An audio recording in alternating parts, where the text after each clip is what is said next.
Okay, hello everyone. Welcome back again to another card opening video. And today we have another box of Power of the Elements because I had ordered 3 boxes of this and decided to break them up a little bit to have some shorter videos until I learn how to edit so that they're not all hour long. And then also too, I decided to grab some Lost Origin packs to hunt for the Giratina that I've been talking about so much. I like to split them up like this just to make it a little bit more interesting to see if maybe I can pull it from the Giratina packs and just have them all lined up because it's ranked from least favorite to favorite. So um, let's see. I'm probably just going to. So there's 16 of the Pokemon Lost Origin packs, and we'll have 24 of these Yu-Gi-Oh packs. So I figured probably what we'll do is kind of just jump back and forth between the two just to allow some kind of break between one or the other. And let's see, you know what? We're going to start with a Pokemon pack.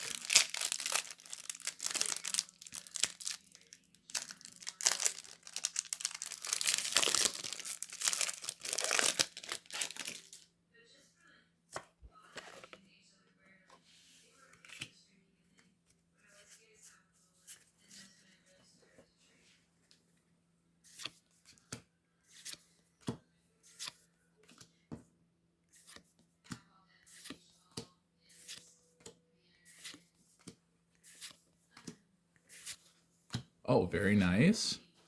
Starting with a full art Gengar. This is actually my favorite Pokemon out of all of them.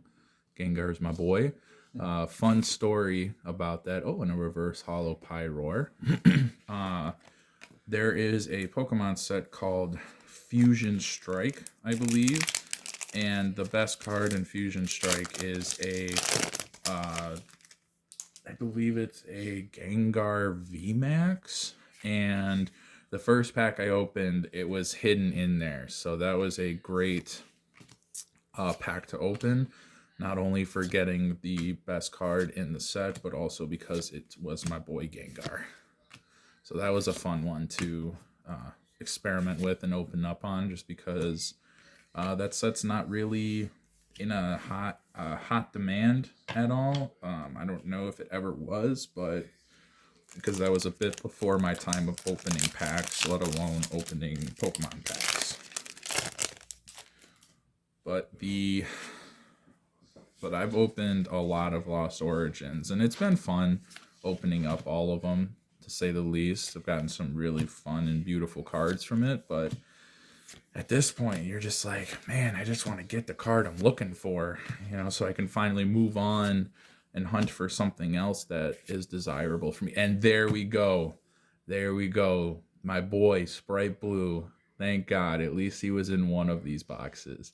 So unfortunately, last video, we were on the hunt for Sprite Blue, and out of the 4 foils that we pulled that were secret rare, we did not get him. So we got him though. And I mean, it's just, look at that. That's just a beautiful card. Very fun archetype. Thunder.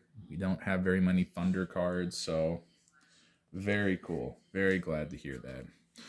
I also have my friend Vash here with me again. So if you hear some commentary, it's probably the two of us talking and communicating. Love to have people be a part of the openings, just because, I mean, the whole reason why I started the video was for pack openings for people to enjoy. So I'm probably going to have my friends periodically join in the videos, just because why not? It's always better with more.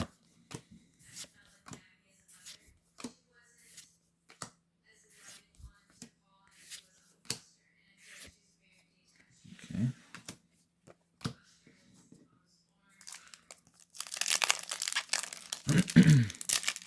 So now the odds of us pulling another Sprite Blue from this same box is unlikely.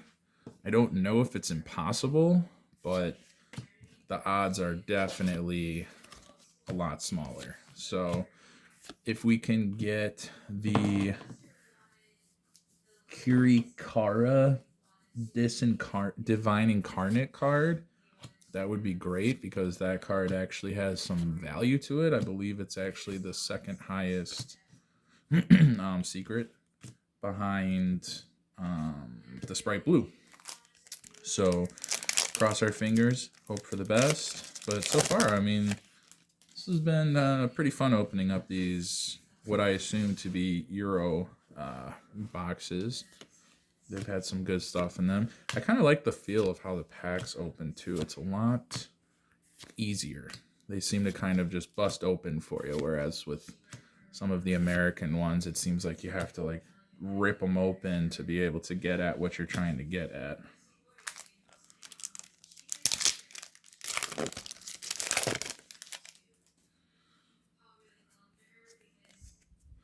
But yeah, put in the comments what are your favorite cards from either of these sets. So what's a favorite or two from Power of the Elements, and then what's a favorite or two from Lost Origin?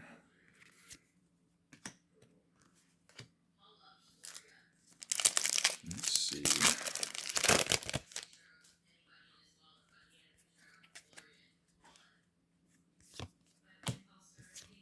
Oops.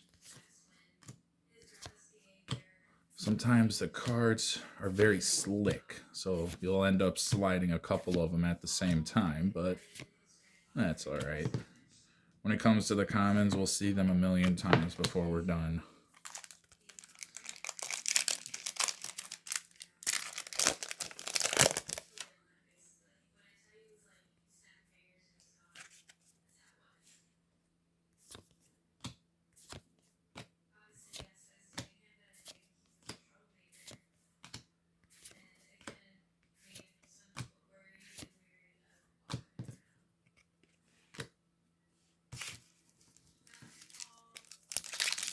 So that's also something that I've noticed that's kind of interesting, is how the Pokemon packs open this way, but the Yu-Gi-Oh packs open this way.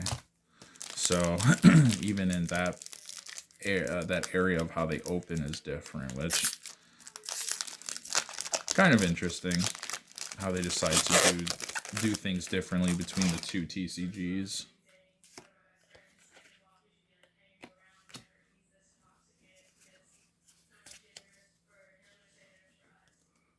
Okay, let's see what we can get. At this point, I feel like I've pulled all the commons imaginable from this set, but who knows? Because there's like 256 different cards in the Pokemon set. In this Pokemon set, I believe, like, each one is kind of different. Like, Yu-Gi-Oh has a bit more uniformity behind it, with most of the core sets being 100, the collector's rare being like 60. But Pokemon tends to hover around the 250 range from what I've noticed. I could be wrong though, but from my experience, that's what I remember seeing in kind of the set list descriptions.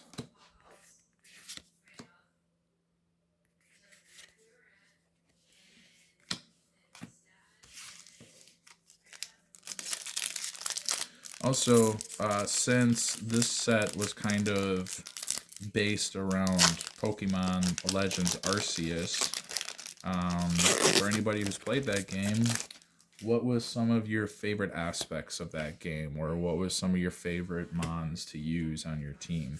Also, how do you say Arceus? Do you say Arceus? Do you say Arceus? Do you have some other unique way that you say it?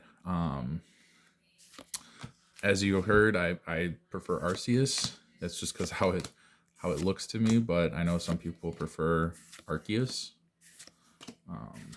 Oh, very nice. Look at that. Little gold printed Pikachu. Oh, and oh my goodness. And Volo behind it. Wow, this was quite the beautiful pack here. Look at this foiling. Wow. Wow. Yeah, I have not pulled this card yet. That's for sure. That's a beauty right there. Look at that guy. Whoa. Yeah. See, that's why I love Pokemon cards. I mean, they do not pull any punches when it comes to how they, uh, right there is fine. How they create the artwork. You know, it's very beautiful. They put a lot of time and effort into how they create them and how they organize them. Oh, nice. Sprite Elf. Cool. We didn't get that from last time. Let's see. Oh, okay. I'm going to put that right there. Okay. Not too bad so far. Not too bad. Getting some good things. And also, I had pulled these Lost Origin packs from the EVT boxes. So these Elite Trainer boxes, as they're called. I decided just to go with that this time around, at least for getting the packs.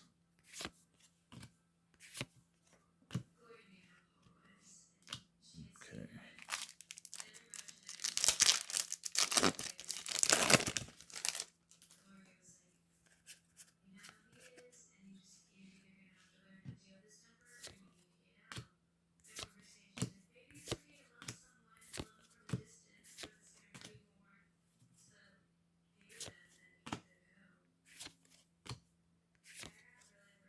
Okay. They're Ultra.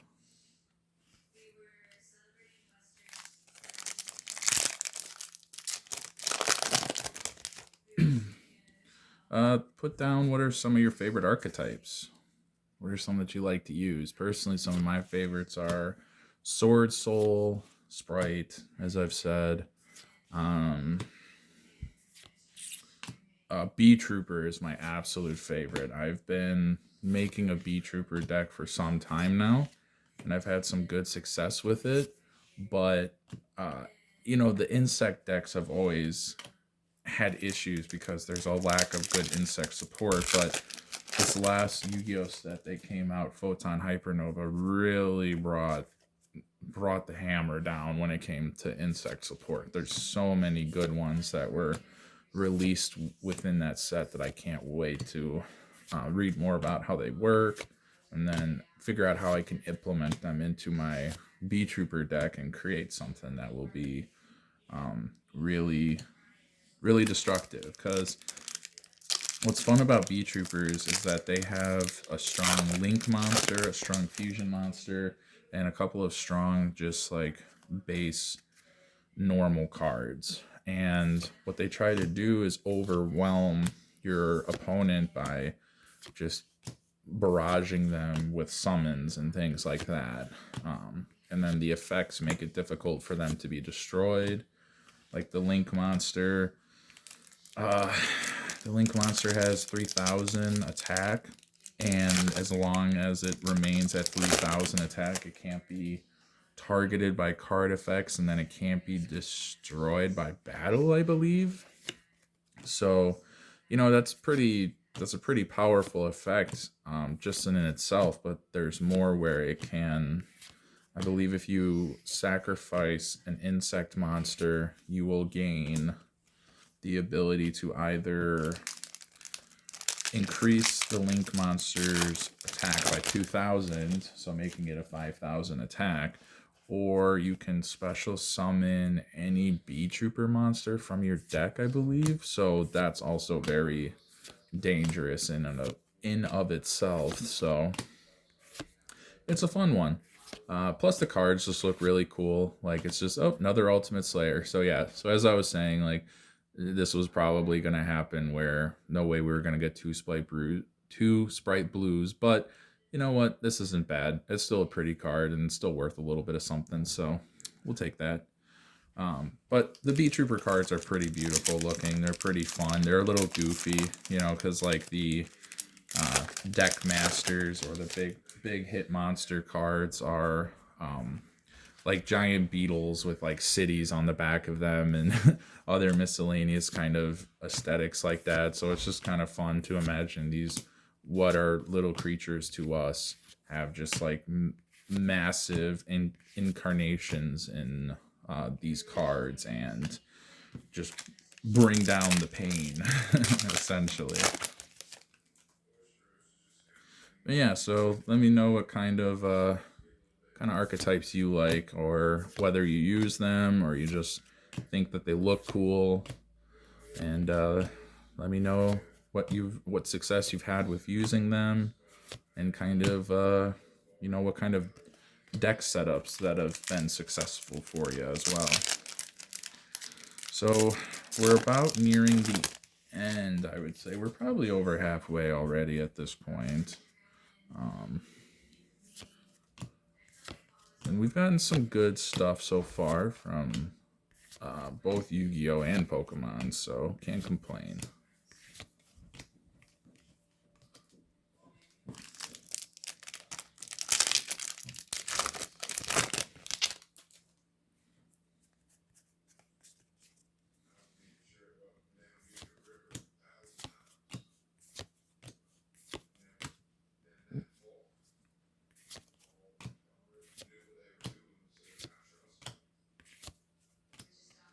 Okay, I'm gonna open up some Pokemon now because we've been neglecting that.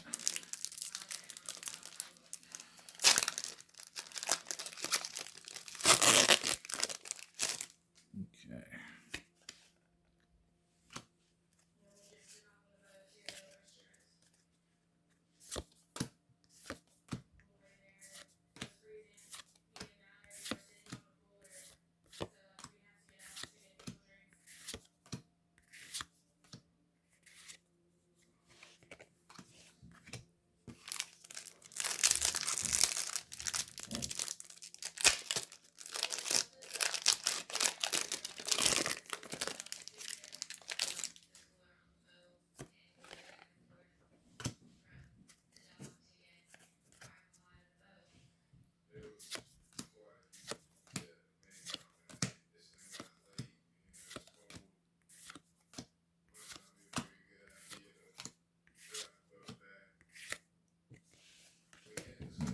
Okay.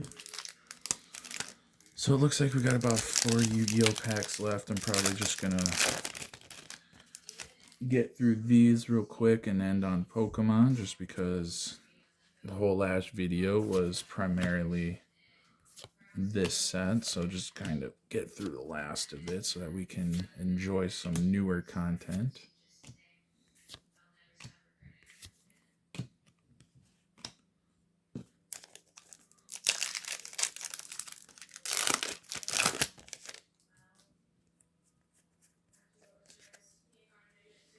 Yeah, it's hard to believe that not that long ago when this set came out, Sprite Blue was worth about $100. And then I sold it for about 80 because I didn't sell it right away because I wanted to, build a deck out of them, because it was kind of ridiculous the amount of summonings and various effects that the sprites allowed you to get away with.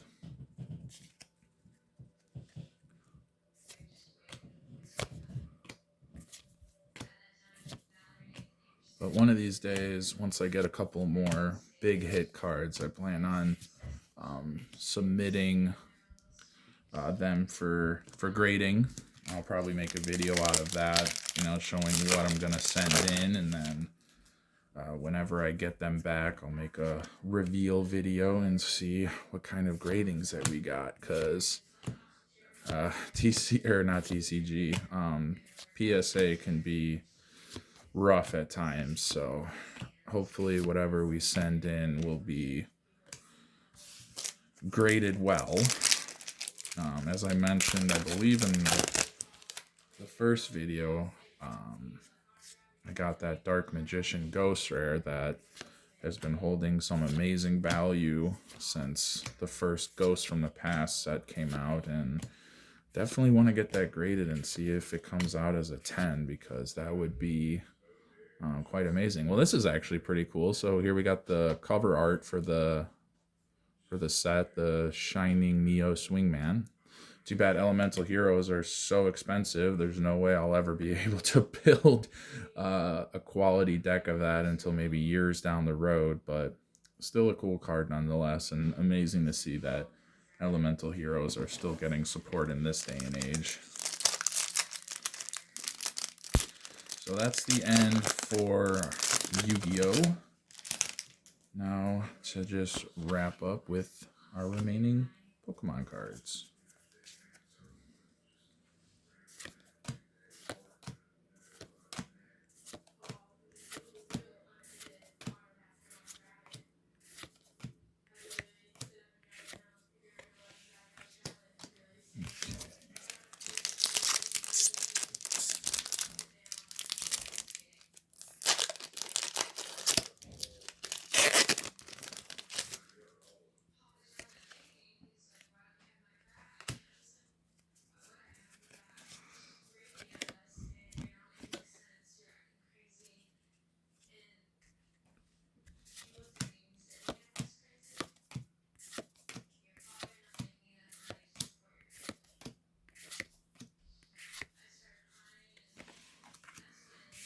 Okay, so that's the last of the Zoroark pack.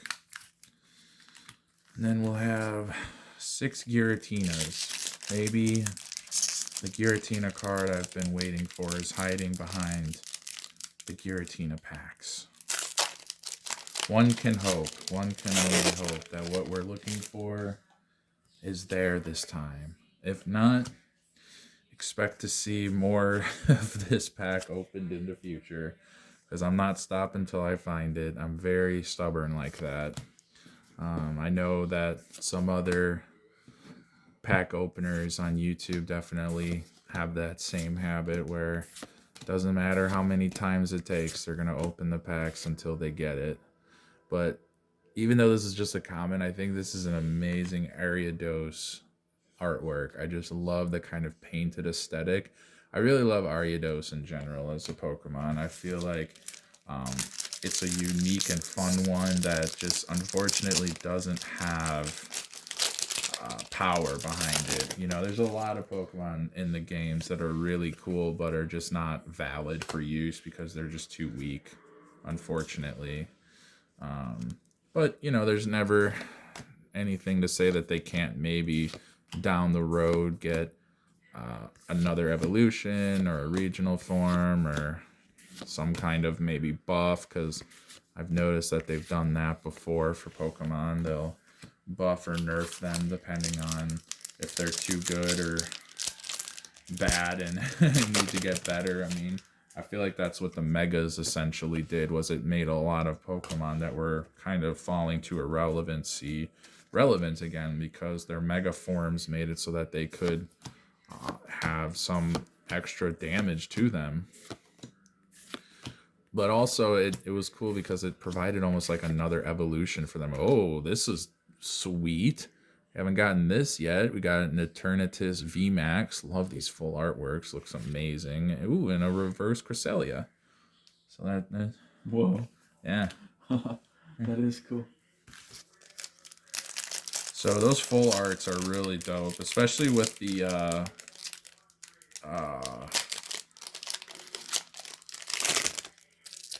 God, I can't think of the texture. There we go. The texturing, because you can literally feel the texturing on the cards, which is really cool. An extra effect. You can put it right there.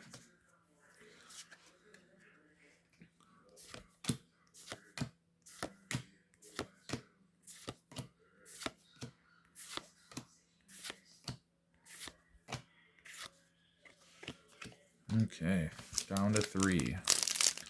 Let's see what we get. Regardless, I'm calling this a win because these were some good cards that we got.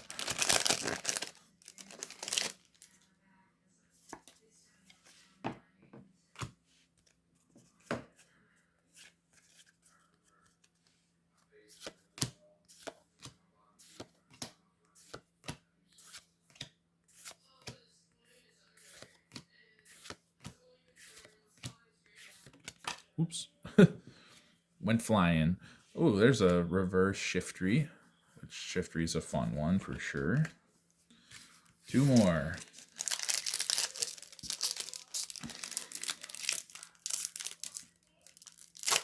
Alright, let's see what we can get from these last 2 packs here. Gotta hope for the best. Let's call it that pack magic.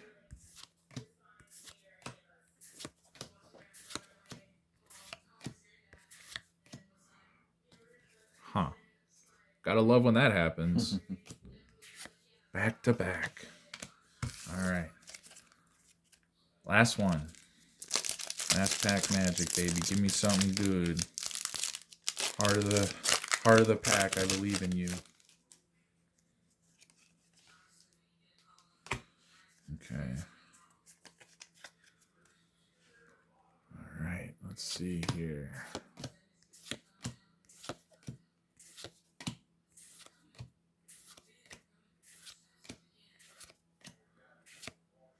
Oh, reverse Trevenant. All right. Well, didn't end with anything strong, but regardless, was a very good video, I believe. So our two big hits that we got from Pokemon, I would say, would be the Sprite Blue and the Ultimate Slayer. Then from our Pokemon, our big things would be this Full Art Gengar, which is just something I love. Otherwise, our big hits were the Eternatus VMAX, this Pikachu VMAX, and then this Volo, which, my goodness, just look at that. A lot going on, but you know what? That's okay because it looks beautiful. And then you can kind of see the texturing right there, which is very nice. But yeah, so thanks for stopping by. Hope you enjoyed yourself, and I will catch you guys next time. Later.